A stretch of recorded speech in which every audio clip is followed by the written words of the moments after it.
Hello Bandits! Courtesy of the folks at Cyanide Studios and Nacon, we've been spending some time with their new franchise entry with Blood Bowl 3. Blood Bowl 3 takes the reins of one of my favourite franchises, adapting the tabletop Warhammer title to our modern gaming sensibilities. This iteration provides 12 factions, randomised team rosters and creatable players to help you get the most out of your game. The title promises to build on its predecessor through redesigned passing mechanics, addition of new abilities, new customization options and special pitch-based rules. There's offline and online play available, as well as a lightweight single-player campaign pitching you against old-school star players. Blood Bowl is rated by PEGI at 16 and above, and by the ESRB as T for Teen. This one is packed with violence, but in this rather cartoon-esque Warhammer world, that comes pretty much as standard. In addition to the frequent bloody tackles, knockouts and even death on the pitch, off the pitch is worth a look as well. Online play brings contact with other players as standard, but of special note is Blood Bowl 3's customization options. You can customize each area of your players, but to do so you'll need to spend real-world money to purchase equipment.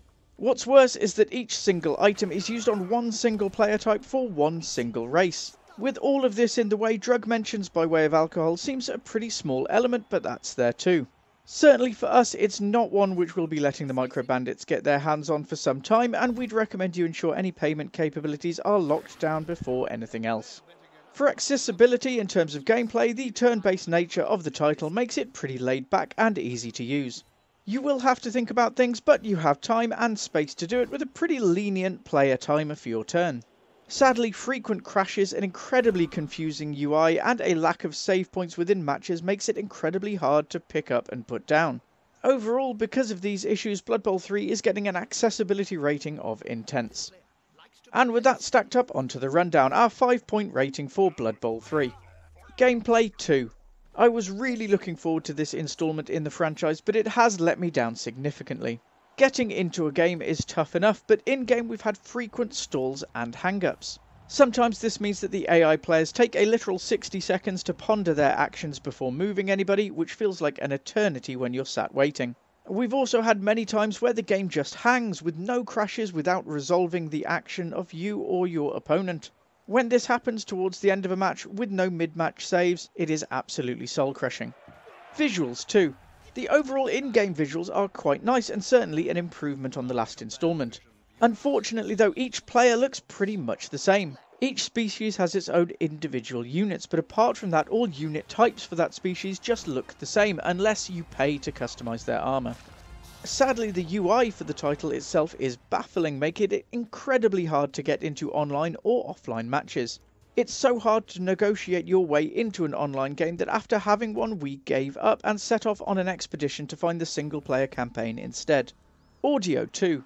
The audio itself is well acted but incredibly repetitive to the point that it actually made me angry. At one point while waiting for the AI opponent to take one action, I heard the same paragraph spoken by the commentators 3 or 4 times. And of course this made the incredibly long time between actions even more unbearable. Narrative 3.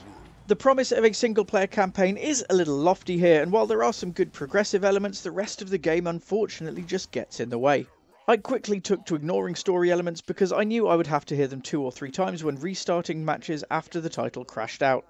Replay 1. There would be great replay value here, but sadly it's incredibly hard to find online matches, it is tough to work out how to use different teams to play different matches, and the visuals and audio repetition make it annoying to get back in-game. In addition, the fact that the online mode progression and offline mode progression are completely separate hampers this hugely. With all of this considered, it's going to get harder to play online as people wait for bug fixes and optimizations for what has the potential to be a really great title. Overall, our Pixel Bandits touchdown level for Blood Bowl 3 is a lacking 4 out of 10. I've been so incredibly disappointed by Blood Bowl 3 that it's made my heart hurt. When the title is working well, it is lovely to play, and the new teams and mechanics make it very, very enjoyable. However, the mechanics that I love are mostly the ones which Warhammer invented some 37 years ago. Cyanide Studios can fix this, but it's one which is going to take a lot of time and effort to fix those audio, visual and game-breaking bugs. With that said, it is one which we're going to be consistently checking in on, because if things do get fixed, it could be incredible. Sadly, for now, and even with that in mind, we're saying to give it a miss. As ever, of course, to provide this review and our Common Sense Parents Guide, we received free copies of Blood Bowl 3 on PC and Xbox from the folks at Nacon. And that's all I've got for you today. Don't forget to check out the extended review at pixelbandits.org and keep your eyes out for more news, reviews and live streams coming soon.